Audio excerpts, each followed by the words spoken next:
Communities can react to consolidation in a number of ways, in part a function of public discourse.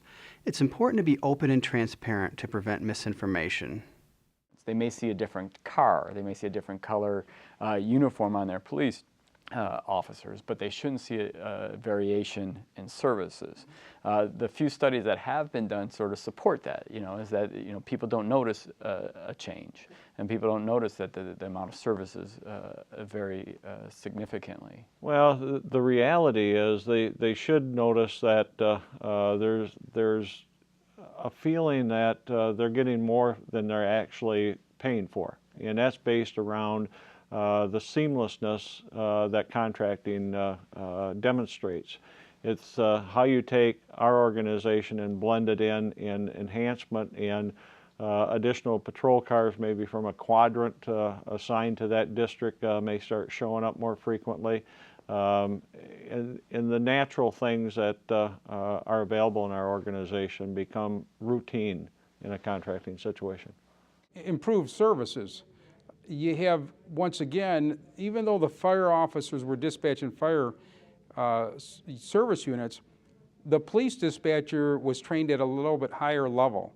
In other words, they're able to give mouth-to-mouth resuscitation over the phone, CPR over the phone instructions, other things that might come about. So the level of training for the police dispatch was a little bit higher at the time. And so that was an improved service for the community. And as far as them being concerned about it, they thought it was a good idea. I don't hear complaints anymore.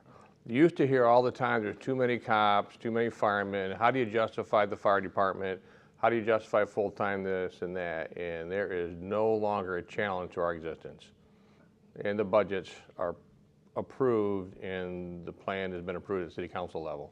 One of the changes that we made is that many times when we go on fire scenes that we're taking some of our fire resources to hook to hydrants, to keep people away as other firefighters are trying to do the fire scene.